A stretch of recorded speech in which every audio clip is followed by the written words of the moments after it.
औरंगाबाद जिल्ह्यात पावसाने थोडीशी उघडीप दिली आणि शेतकऱ्यांमध्ये चलबिचल निर्माण झाली।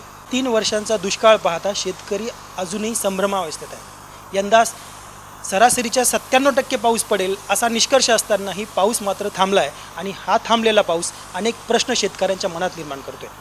यंदा औरंगाबाद जिल्ह्यात पैठण तालुक्यात गंगापूर तालुक्यात पाऊस कधी येईल हाच प्रश्न प्रत्येक शेतकऱ्याला सतावतोय आणि त्याचं उत्तर घेऊयात आपण उदय देवळांकर सर यांच्याकडून। औरंगाबाद जिल्ह्यामध्ये गेल्या 15 ते 20 दिवसांमध्ये पावसाने ओढ दिलेली आहे। पश्चिमी विक्षोभ म्हणजे उत्तर भारतामध्ये हिमालयाच्या पायथ्याशी तयार होणारे विक्षोभ, अरबी सागरातली काही वादळं, मध्य आणि उत्तर भारतामध्ये तयार झालेली काही सिस्टीम्स, त्याच्यामुळं या पूर्ण उत्तर कर्नाटक ते माळवा या पूर्ण प्रदेशामध्ये उच्च हवेचा दाब तयार झालेला होता।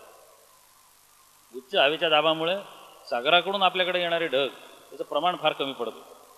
ही परिस्थिती साधारण 11-12 तारखेपासून बदलती आहे। आता जळगावपासून हवेचा दाब कमी व्हायला सुरुवात झाल्याचं ऑब्झर्वेशन आहे। मध्य महाराष्ट्रावर दाब कमी होतोय, मराठवाड्यावर दाब कमी होतोय आणि याचा परिणाम आपल्याला 1 ते 2 दिवसात दिसून येईल। विस्तृत प्रमाणावर कोकण, मध्य महाराष्ट्र, विदर्भ आणि मराठवाड्याच्या बहुतांश भागामध्ये पावसाला आता पुन्हा सुरुवात होईल। औरंगाबाद जिल्ह्यामध्ये उत्तर भागामध्ये हा पाऊस 12 तारखेपासून म्हणजे आजपासून निश्चित सुरू होईल, परंतु वैजापूर, गंगापूर आणि पैठण जिथं पावसाने जास्त ओढ दिलेली आहे तिथे सुद्धा बऱ्याच पॉकेट्समध्ये चांगल्या प्रकारे पाऊस होईल। दरवर्षी म्हणजे साधारण जी परिस्थिती आपण पाहतो तिथं गोदावरी काठचं राहता, कोपरगाव, श्रीरामपूर, नेवासा, गेवराई, अंबड, पैठण, गंगापूर, वैजापूर या तालुक्यांमध्ये 15 ऑगस्ट नंतर पडणाऱ्या पावसाचं प्रमाण जास्त असतं।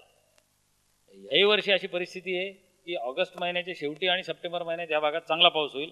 2 कमीत कमी अशा मोठ्या सिस्टीम्सनी पाऊस होईल की म्हणजे जमिनीतून पाणी बाहेर निघेल किंवा रब्बीची पिकं घेण्या एवढी परिस्थिती राहील अशी हवामान विभागाला खात्री आहे आणि तशी परिस्थिती इथून पुढे राहील।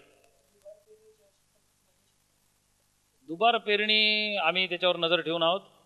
या 1-2 दिवसात पाऊस झाला तर अशी वेळ येणार नाही, पण दुबार पेरणीची वेळ ही मका पिकामध्ये येण्याचा धोका जास्त आहे। मराठवाड्यामध्ये सोयाबीनचं पीक काही तालुक्यांमध्ये धोक्यामध्ये आहे, परंतु आता जी परिस्थिती बदलती आहे या 2 दिवसामध्ये, या 2 दिवसात विस्तृत पाऊस झाल्यास अशी परिस्थिती उद्भवणार नाही अशी प्रार्थना आपण करू आणि तशी शक्यता जास्त आहे।